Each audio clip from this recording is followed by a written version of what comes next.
The button. Here we go. So esters are floral and fruity. I'm just going to copy this and go to a new page. There's one thing I didn't tell you about esters that's an important biological molecule. There we go. An important aspect of biology. Despite the fact that esters often, at least at low molecular weight, smell amazing, there's other kinds of esters that are larger that don't really have a characteristic smell. So, for example, let me introduce you to a molecule called a triglyceride. It's really a triester, and it looks like this. There are 3 carbons, and each of them has, not an OH, but an oxygen. And then each of those oxygens is the OR group for the carboxylic acid portion or the acyl portion of an ester. And often the acyl portion of the ester, remember you've got the alcohol portion and the acyl portion. The acyl portion of a triglyceride often has I think as I mentioned last time, 2, 4, 6, 8, 10, 12, 14, 16, 18 or 20 carbons in the chain. And so some of you in the audience who are trying to scramble this down on paper, just do this. Put an R group there and another R group there, and then make a note to yourself that the R is an alkane with with 14 to 16 to 20 carbons, maybe 14 to 18 carbons. What I will do instead of that, because I have the power of copy and paste,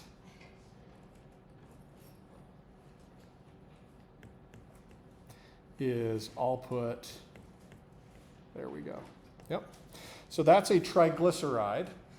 And a triglyceride is a component of fats and oils, all right? So if you've ever cooked with lard or suet or tallow, those are all names for sort of the same thing, that's triglycerides. And animal fats tend to have triglycerides that where the acyl portion of the carboxylic acid, the acyl portion is all saturated, meaning, and we learned about that last time, what does saturated mean? As many hydrogens as possible, no double bonds, no pi bonds. Okay, so saturated fats and oils are all, the acyl portion is all an alkane, but you can have unsaturated fats and oils, and those will have double bonds in the backbone. And we'll say more about, they'll have double bonds in the acyl portion. We'll say more about this later. I'm just going to draw one of them for you now so that you get a sense for the way things are. I'm going to count the carbons because the particular triglyceride I'm thinking of has a double bond in a very particular place. So it's carbon 9. Oh, dang. I should have done that one on the bottom. Sorry. I need more space, but not there. Whoops. There we go. 1, 2, 3, 4, 5, 6, 7, 8, 9. That is carbon 9. The double bond is there. And it turns out that the double bond 9, 10, 11, 12, 13, 9, 10, 11, 12, 13, 14, 15, 16. The double bond is always cis. In natural triglycerides, when there are double bonds present, they are always cis, have to be. The 2 carbons on either side of that double bond are the 2 carbons attached to the double bond are on the same side. You see that? If they were on opposite sides, it would be trans.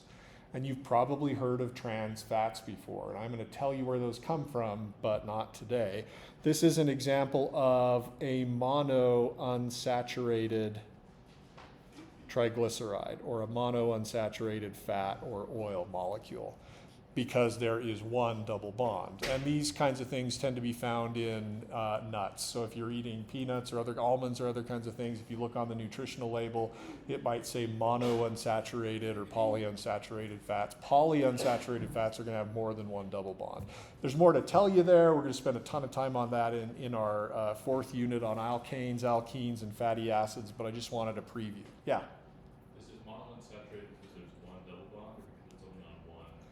Because there's one double bond. Yep. But we'll talk about the impact of that double bond. You'll notice that, for example, you already know that lard is a solid, but unsaturated fats in many cases are liquids, like vegetable oils. We'll talk about why that is. And we'll also have a sense for the different kinds of double bonds that are present in different kinds of vegetable oils. And let's see, there's one more thing. Oh yeah, and we'll explain what an omega-3 fatty acid is. You'll probably have heard of that. People are marketing products to you based on that, and you'll have a sense for what that means. Okay, so there are 3 ester groups in the triglycerides, right? You've got each of these acyl groups, and then you got these OR groups. It just so happens that the 3 OR groups are part of the same molecule. It's called a glyceride because this 3-carbon trialcohol is called glycerol. So you'll hear people talk about triglycerides. This is the glycerol portion. Sometimes they'll also call it glycerin, so you'll have heard that before. And then this portion is called the fatty acid portion. Why? It's not an acid now, but it's the carboxylic acid portion of the ester. All right, questions about that? So as you're following along, I think on your quiz for today, I've got some things where you're supposed to identify functional groups. So there's a fatty acid, or rather there's a triglyceride there, one that's present in vegetable oil. So just go through and highlight for yourself the functional groups that are esters, and then highlight the alkenes.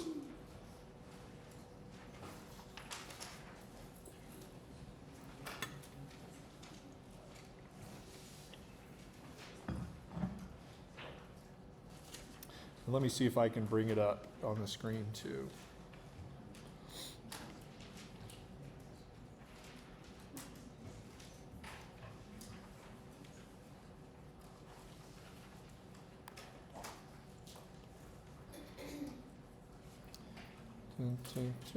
There we go.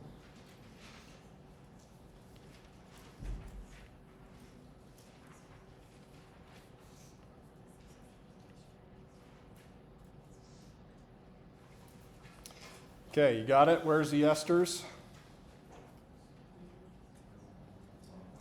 There, there, and there. And then where are the alkenes? Here, here, here, here, and here. What is the configuration of those alkenes? Are they cis or trans? They're all cis. In each case, the carbons on either attached to either carbon of the double bond are on the same side. That's important. You can see what that does for the shape, and remember, we can't rotate around carbon-carbon pi bonds. So it's stuck looking like that. And then just as a preview, this one here is an example of an omega-3 fatty acid. I won't tell you why it's that way. It's not that big of a deal, but I just got to keep you looking forward to the future. So, okay. Then, I think as you recall last time, we talked about molecules that smell like fish and or rotting flesh and also taste bitter. And it sort of makes sense, I guess, from an evolutionary point of view that rotting flesh should taste bad to us because it's bad to eat. And so if it tastes bad, you avoid eating it, right? But here are a couple of molecules that smell really, really quite bad. All right. While we're on the subject, I'll tell you that amines are often fairly nucleophilic. As you look at the amine that I've drawn, trimethylamine, what is the HOMO of that amine? What's the highest occupied molecular orbital of the amine? Yep, HOMO is going to be the lone pair on the nitrogen. The reactivity of amines is going to be dominated by that lone pair. That lone pair is good at attacking empty orbitals. It can attack carbon-oxygen pi stars, it can attack carbon, leaving carbon halide pi stars. It can also attack hydrogen halide pi stars. In other words, it's a good nucleophile. It's also a good base. It can attack protons. And I'll show you some examples of that a little bit later. Okay, we're still winding our way through functional groups organized by what we can taste and smell. We've done carboxylic acids, we've done esters, we've done amines. Here is another class of molecules. They are called thiols. You'll notice that that name sounds a little bit like alcohol, and there's a reason, but we're going to do thiols first. Thiols are molecules that have SH groups in them, okay? So sulfur-containing molecules. And these smell like skunk, though other times where you'll see thiols is they put a small amount of thiol in natural gas, because natural gas, as we talked about last time, is like methane or propane. It's colorless and odorless. So, but if it leaks, it's quite dangerous, right? Because then if you flip a switch in your house and the spark and the whole place goes boom. So they put a small amount of a very smelly molecule in natural gas. This process is you use what's called a natural gas odorant, and it's just intended so you can smell it and detect that there's a leak. So if you've ever been cooking or opening a propane tank, you're like, ooh, I smell the natural gas. No, you don't. You smell the odorant that's in the natural gas to tell you that, yes, the odorless natural gas is also still there. So here's an example of a natural gas odorant. 3 carbons attached, 3 methyl groups attached to the same sp3 hybridized carbon, and then the other is this SH group, and this is the thiol functional group. These molecules tend to be quite stinky. This one is called ethane thiol, 2 carbons and then an SH group. We use other thiols in my lab. Thiols, their reactivity again tends to be dominated by the lone pair electrons. So the HOMO of a thiol is the lone pair electrons on sulfur. Thiols are pretty nucleophilic. They're not particularly basic, but they are decent nucleophiles. We'll learn more about that later, so I don't know that I have too much more to say there, other than to show you the structure of a molecule that is responsible for skunk stink. And that's this 4-carbon thiol with a trans pi bond and then a sulfur on the end. Here's another.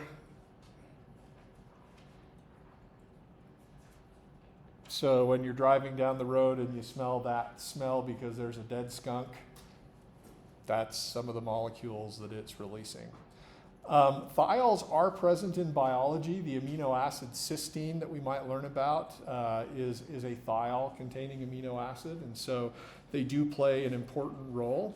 But the place you're most likely to encounter them is in skunks and natural gas odorants. The other place that you can encounter thiols and sulfur-containing compounds are in garlic and onion. Some of what I'm going to draw here, I'm just drawing because most of you probably had a chance to like chop garlic or chop an onion, and there's a characteristic smell. We're not talking about the thing about the onion that sort of makes your eyes tear up. We're talking about just the general oniony smell. These are sulfur-containing molecules. One of them looks like this. This is 2 sulfurs on the same carbon, and that's present in onion. And then there's a related molecule that's doesn't have an SH group, but at least it's sulfur containing. And I thought I'd draw it for you because it's just kind of weird. This is called allicin. It's it's a smell that comes from garlic. when you chop garlic, this molecule gets produced, and that's the smell. So not all thiols are stinky. People like to put onion and garlic in food for the aroma and the flavor, and so some of these molecules help out with that. If you get to the point where you drive down the street and you smell a skunk and you're like, thiols, you maybe have spent too much time in the lab. That happens to me. So, all right, questions about thiols? Okay, let's do alcohols. Alcohols are the analog of thiols. They're one row up. They use oxygen, an SOH group instead of an SH group. They're one row up in the periodic table from sulfur. The classic example of an alcohol is ethanol, which, because you're BYU students, you don't have the typical experience of drinking this stuff, but your colleagues at other institutions certainly might. The place you might encounter it is they've added it to fuel because some engines can burn ethanol with gasoline. The concern with that is that ethanol tends to absorb water out of the air, and sometimes having water in the engine is not a good idea. So there are people that want to pay extra for ethanol-free gas. You can do that at most gas stations. I never bother because what do I care? But don't take auto advice from me. You're looking at a guy whose minivan died last year because I didn't change the oil frequently enough, which is the stupidest way you can, well, I suppose there are stupider ways to lose a car, but that's among them. So anyway, where were we? Methanol is the one carbon smaller version of an alcohol. This is called wood alcohol, and it's poisonous, and it can lead to blindness. And so you want to be careful running your own alcohol distillery that you separate out the methanol from the ethanol. In other words, don't run your own alcohol distillery. The other place you'll encounter alcohols is that polyalcohols, we'll call them polyols, are sweet. Sometimes this is good, sometimes it's bad. So here is a simple polyol. This is called ethylene glycol. It's antifreeze, and it's also toxic to ingest, but it kind of has a sweet smell and taste, so you want to keep it away from babies and pets. But if you've ever had your antifreeze changed on your car, somebody top off your fluid, sometimes you'll smell this kind of syrupy smell. You're like, what is that? And it's the ethylene glycol. Another polyol that you will have all experienced before in your life is this one. It's a 6-membered ring containing an oxygen and then OH groups branching out. What I'm drawing for you here is the 6-carbon sugar or carbohydrate, glucose, which glucose isn't even the sweetest sugar out there, but this is the one that your body uses as a starting point for the metabolic pathways that we'll talk about. What you maybe have most experience with in terms of tasting something that's sweet is in a molecule that contains glucose. Yep, getting that structure wrong. But also contains another carbohydrate. So what I'm going to draw here is a molecule called sucrose, or table sugar. We'll have more to say about this one later. But right now you can notice, oh, is that horribly terrible? Yes, it is. There we go.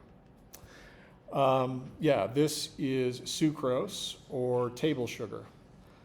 And the thing to notice now is just look at all the OH groups.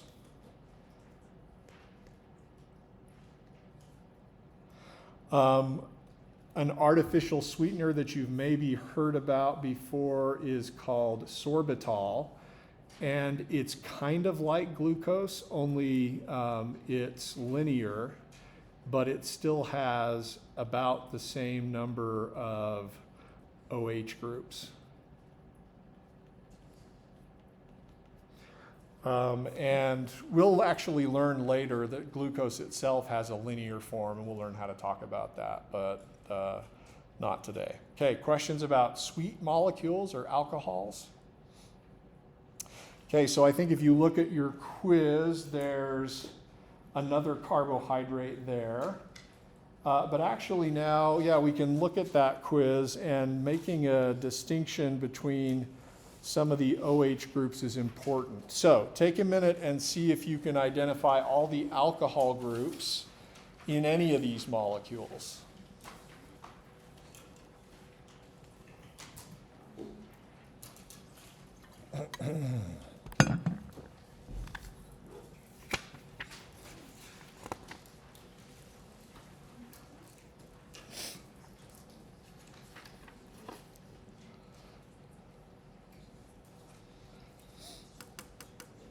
And I'm hoping that somebody, there's a mistake I'm trying to lure you into. I'm hoping somebody will make it so that you won't make it on the exam.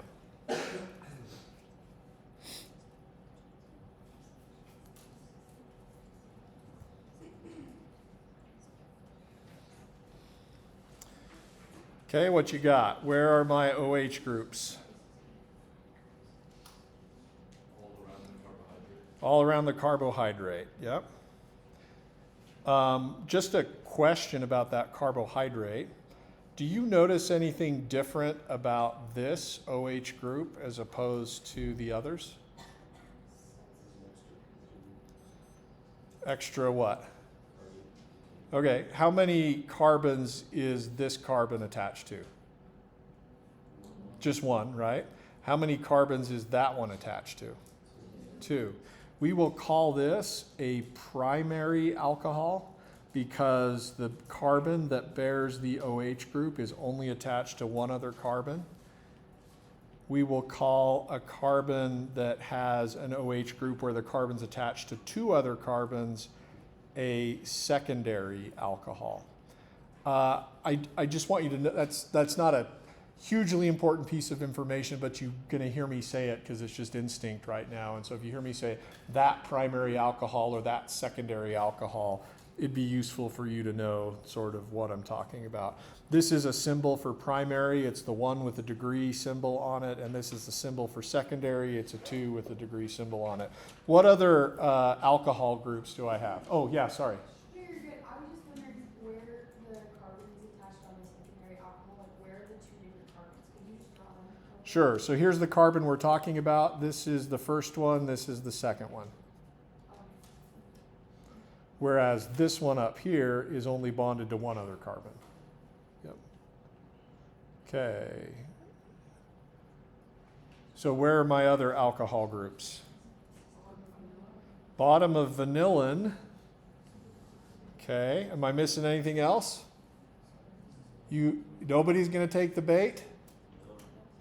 Why is this not an alcohol? Because it's a carboxylic acid. This is a mistake the inexperienced sometimes make. They look at that and they say, that's an alcohol. No, it's a carboxylic acid. Now, right now, it's not totally clear why it makes a difference that this alcohol, this OH group rather, not an alcohol, is adjacent to the carbonyl with the carbon-oxygen pi bond versus this one, which is not. We're going to talk about that real soon. Go ahead.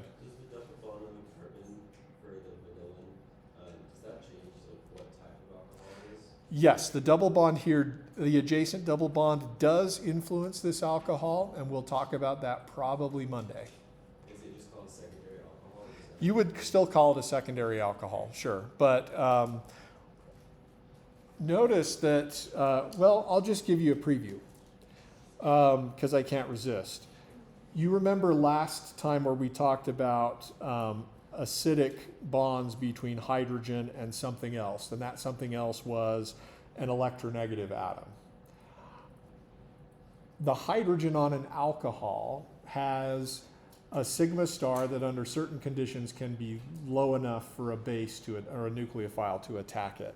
So alcohols, one interesting feature that we might add to our sort of description of alcohols is they are, we will say, weakly acidic.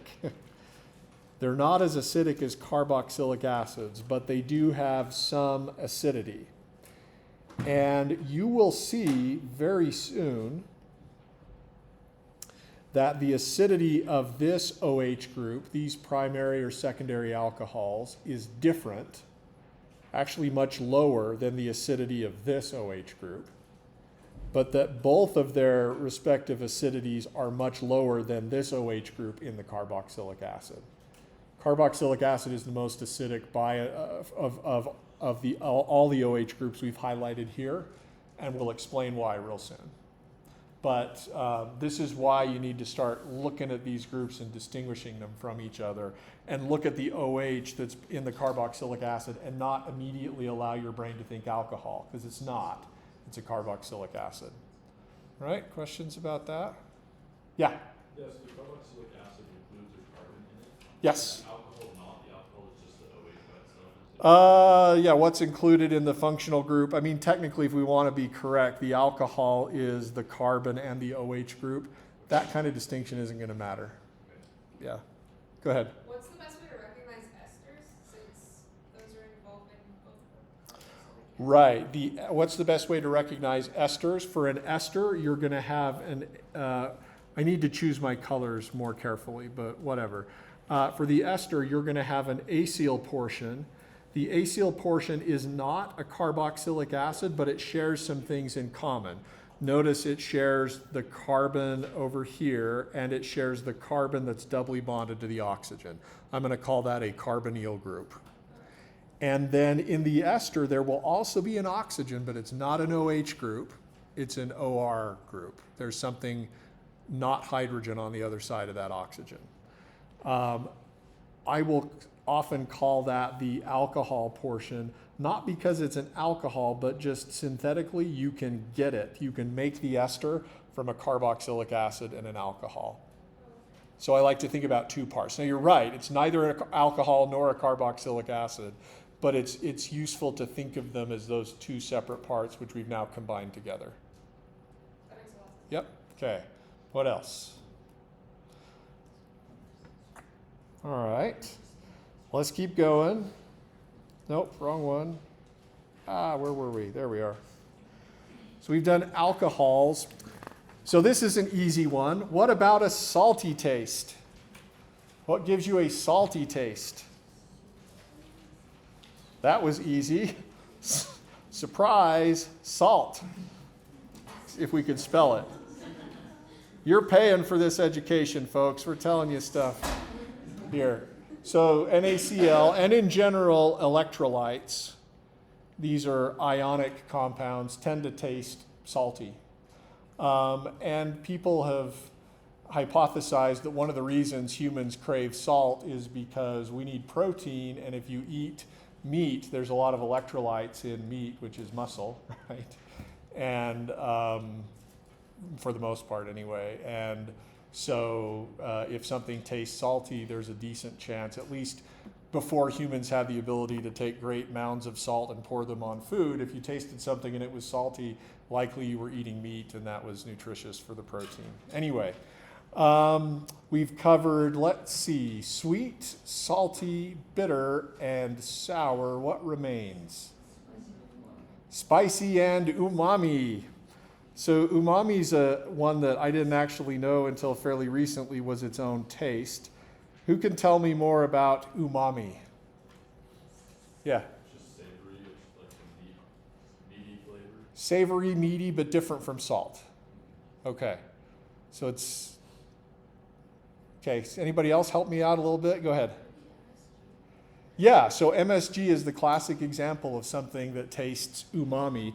If you look at MSG, you will see a few common, a few things that you've seen before in other forms. So here is the structure of MSG. MSG stands for, let's see, am I getting it right? Monosodium glutamate.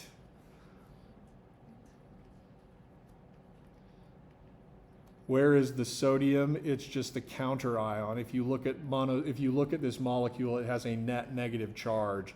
So the sodium is the counter ion. the group over here, which I'm going to highlight in blue, looks like what to you? It kind of looks like an ester or a carboxylic acid, only instead of an R group or an H on the other side of this oxygen, the oxygen just has the maximum number of lone pairs and has a negative formal charge. This is a carboxylate, and it is something that we will call the conjugate base of a carboxylic acid.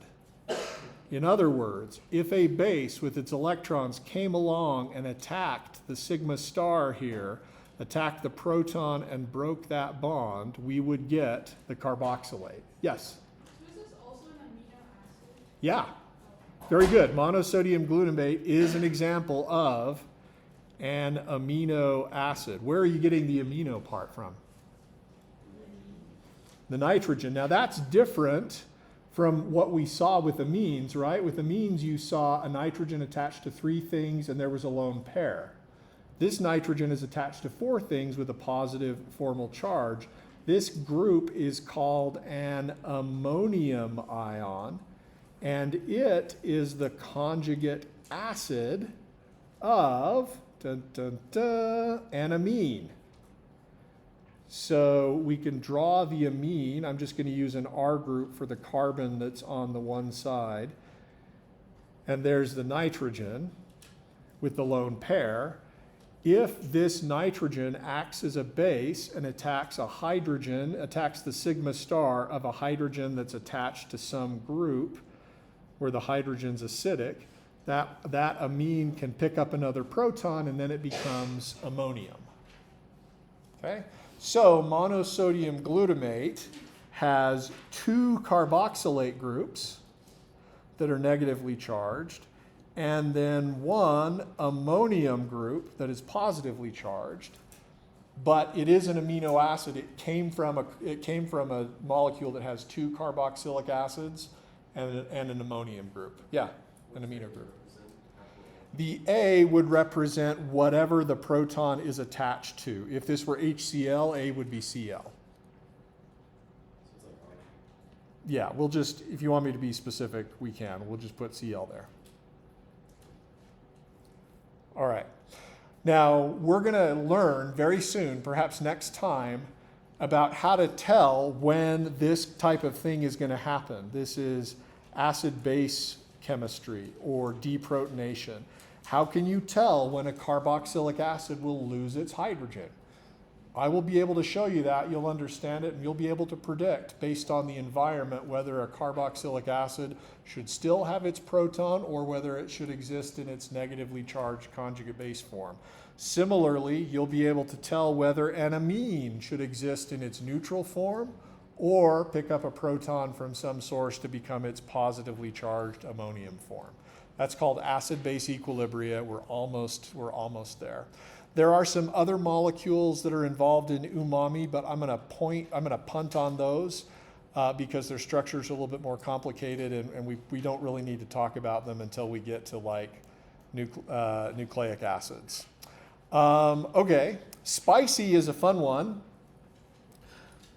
Because spicy doesn't necessarily have to do with a particular functional group, or rather a single functional group. Spicy is not a simple, oh, if it has this functional group, it's going to be spicy. Spicy really depends on molecular shape. Another word for spicy, if you read, is pungency, but it's the feeling of like heat when you eat something that has these kinds of molecules in it. The most famous starts with a C, what? Capsaicin. So here is the structure of capsaicin. There's a 6-membered ring with 3 double bonds. That's called benzene. On the benzene group is an OH group. And then this functional group, which we haven't seen before. And then this functional group, which we also haven't seen before. A couple of carbons, a double bond, which we have seen before, and then there. That is capsaicin.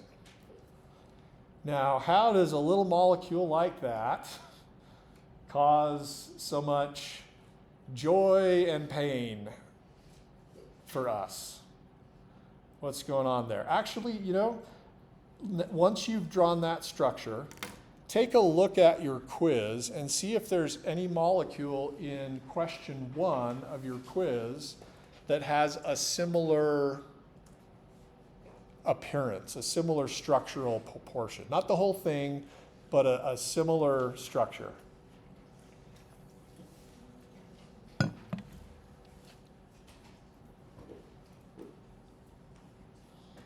Raise your hand when you see it. Go ahead.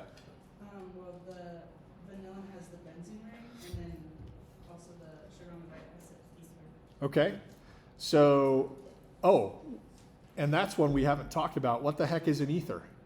It's the oxygen that has 2 carbons. On Right. So an OH with just one, an oxygen attached to a hydrogen and a carbon, that's called an alcohol. An oxygen that's attached to 2 carbons, that's called an ether. So that's a new functional group. If you've read the handout, you know about that one. And you saw that, in vanillin, that molecule that was on your quiz,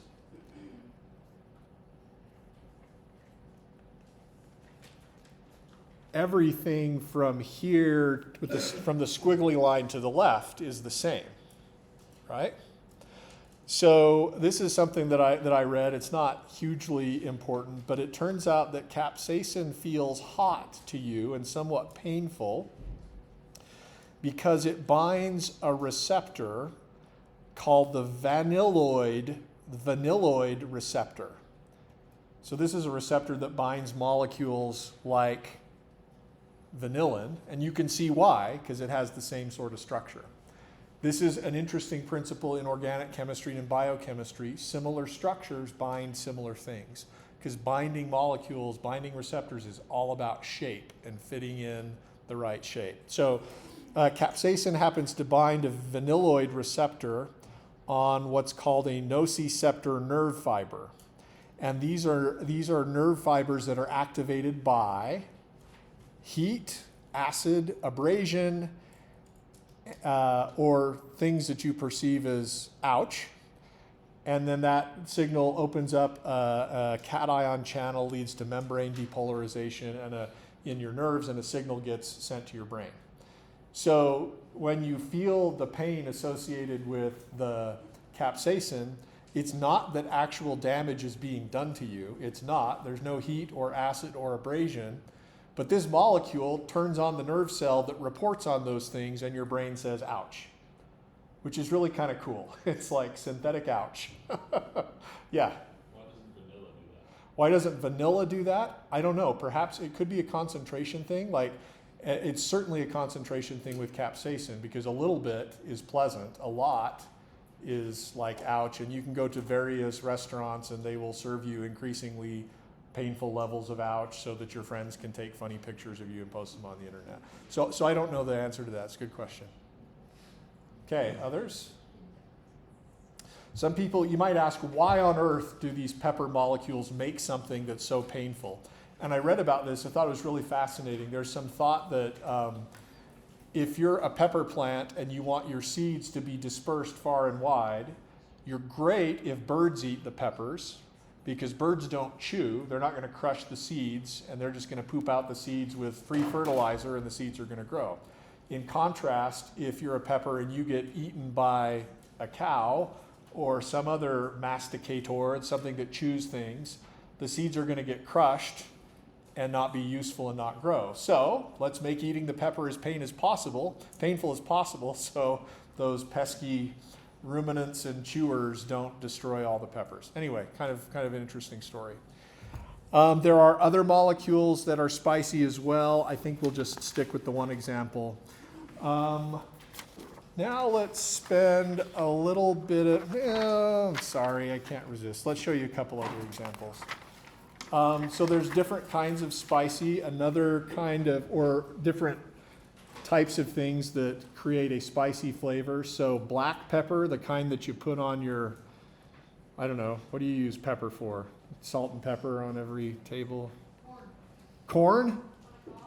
Oh yeah, corn on the cob, pepper on corn on the cob is good. There's one time my wife made beef stroganoff and then somebody passed the pepper and it dumped so much pepper on it. And then I ate it and it was way less pleasant than it normally is. So I think in a lot of cases the dose makes the poison. Same thing with these spicy molecules. A little bit is fun and maybe even pleasant, and a lot is like, ow, let's not do that again. Okay, so this molecule is called piperine, and it's found in black pepper, and it's responsible for the spicy flavor. And then if you like mustard or horseradish or wasabi, here's another really strange molecule. This is called allyl isothiocyanate, but you don't need to know that or memorize it. But if you're interested in what gives horseradish, wasabi, and mustard that sort of characteristic spice that also goes up in your nose and gives you a clean out, that's it. Okay, let's look at these structures. There's a couple other functional groups we haven't talked about yet that we need to. What is this one in red called? Aldehyde. Okay, good. That is an aldehyde. An aldehyde has the same acyl group as a carboxylic acid does, only instead of an OH, it's just a hydrogen. That's a huge difference. You might look at that and say, oh, that's just like a carboxylic acid. It's not, and you'll see why soon enough. The lack of the oxygen attached to the acyl group is really important. How about this functional group, which I'll highlight in green? What's that?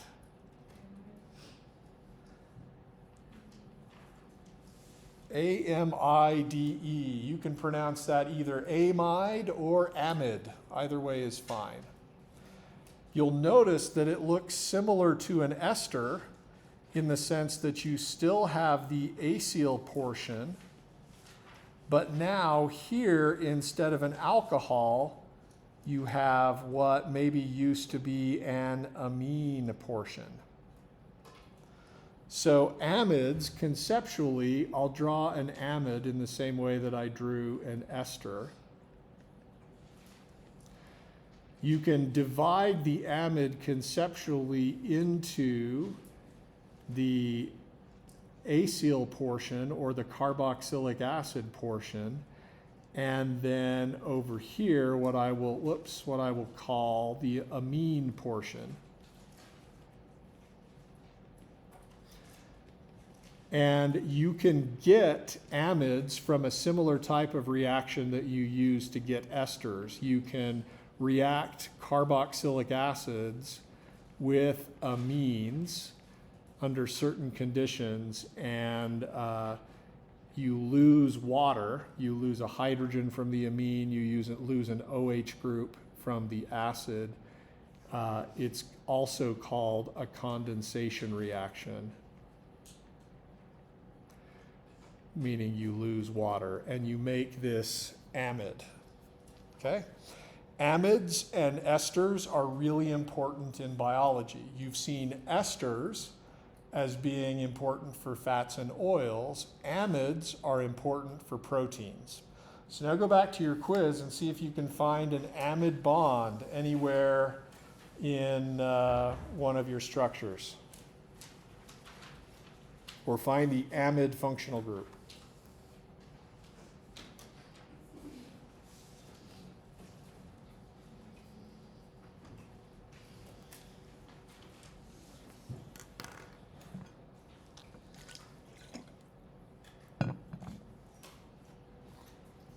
Everybody got it? Somebody want to tell me where? Yeah? This is the lysine on the NH in the double bond. Okay, so right here is our amide functional group. And we would say, just conceptually, we would put a squiggly line here and say the stuff on the left is the acyl portion, the stuff on the right is the amine portion. You get peptides by taking the carboxylic acid, you get proteins by taking the carboxylic acid of one amino acid and condensing it with the amino group of another amino acid to make an amide. Amides are really quite stable. They're more stable than esters, and that's pretty important. We'll talk about that after the first exam. Let me think of any other functional groups that we are missing that are important and useful. Dun, dun, dun.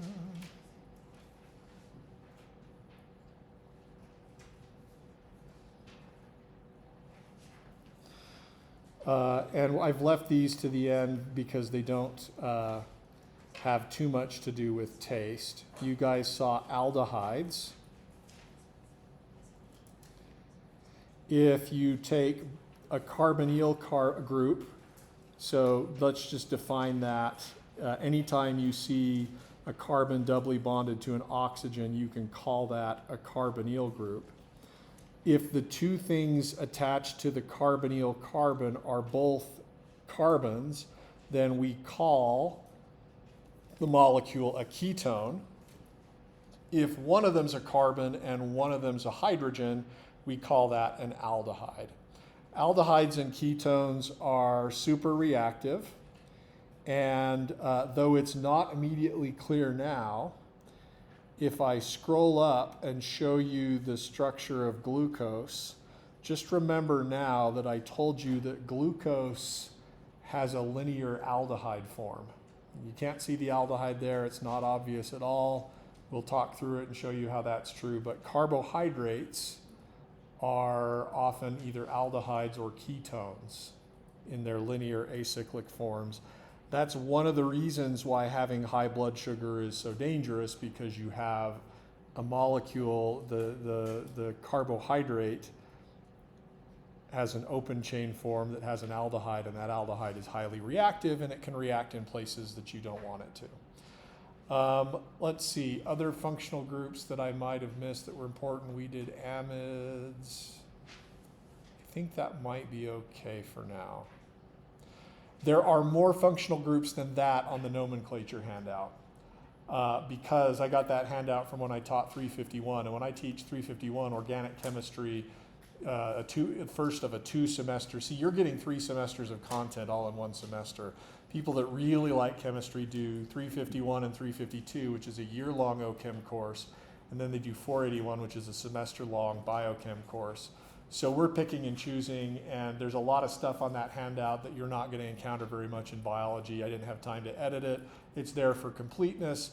You just need to be able to name the kinds of molecules that I'm going to give you on the problem set and name them sensibly. So let's work together on how to name a molecule, all right? And let's do this not with any of the examples that are on your quiz, but let's do a different one. So here is a 1, 2, 3, 4 carbon.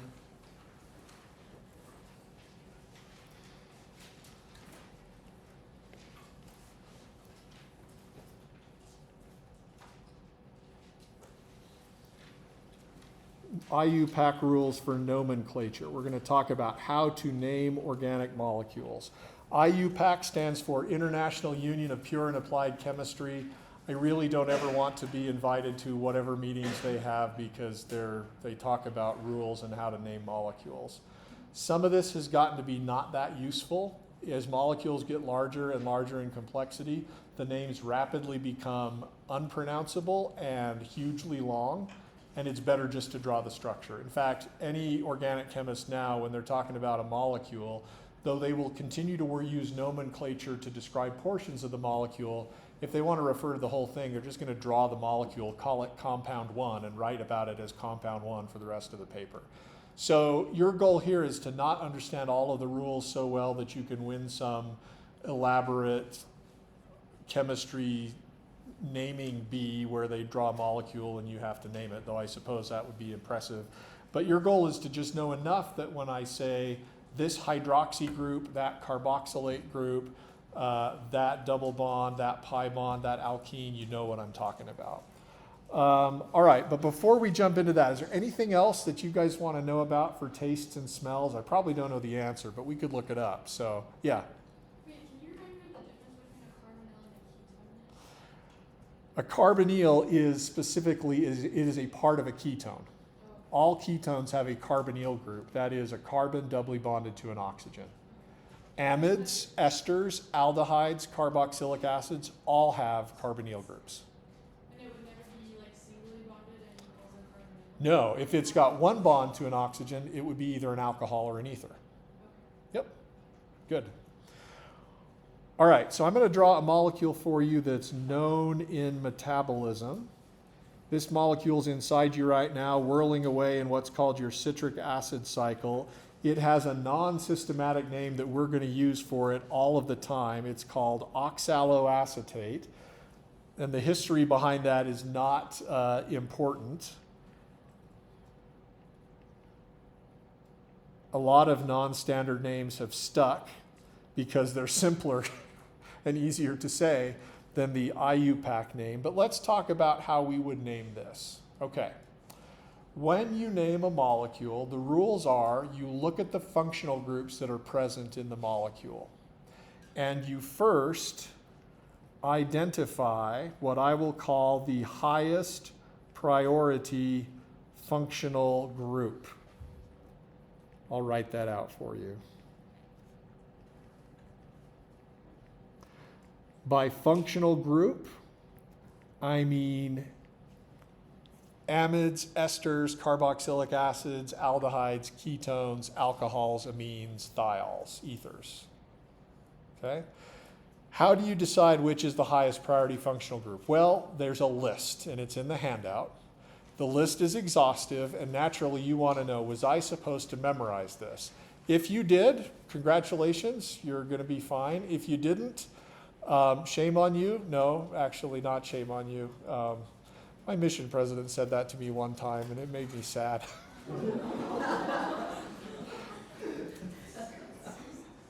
It's been 20 years, but no. I can't remember. No, what had happened was that it had been Christmas in Pharr, Texas, and the zone leader had decided that we were going to all go Christmas caroling to, no, it wasn't, yeah, it was Pharr. Okay, that's in the Rio Grande Valley. It doesn't matter. Get to the point. My parents do this too, my dad especially, unnecessary details in stories, but it's all about context, and you needed a break anyway. So instead of letting you have a 5-minute break, I'm just going to tell my story. No, I'll tell my story. Somebody stop me, tell the story, and then you can have the break. Anyway, yeah, the zone leader decided we would all go Christmas caroling to all our investigators, which was what we called our friends back then. And so we did, but we put a lot of miles on the mission vehicles, and then the zone leader went home, and then I inherited the vehicle, and in interviews I was like, the president, we run out of miles because we used them going Christmas caroling, and he said, shame on you. I don't think he really meant it. It was hard to tell. There was another time that he totally played a prank on me. I borrowed his mission van, his family van, for some purpose. We were getting our car fixed and needed a ride to shuttle people around on a P-Day, and I brought it back to him, and then he said, all right, let's go out and look at it. He walks me around the car. He says, Elder Price, what is this really long scratch? Did you do that? I was like, I'm just kidding, Elder Price. My kid did that. And I was standing there sweating. Maybe the shame on you was still ringing in my ears. Maybe that's why I was scared. He was a really great man. I love him. He taught me a lot about the gospel. He was really supportive. I'm just telling you my shame on you stories. So, how did we get on this? Oh, yes, you were not supposed to memorize the rules, or you can, or you didn't. It's fine. I'll show you a way that's really easy to decide which group is highest priority functional group. So let's take 5 minutes. I'm going to end class probably at the 7s. I'll end it at 1:35 because I need to get over to the JSB before they shut the doors for Amber's talk. So, all right, take a minute and then we'll start again.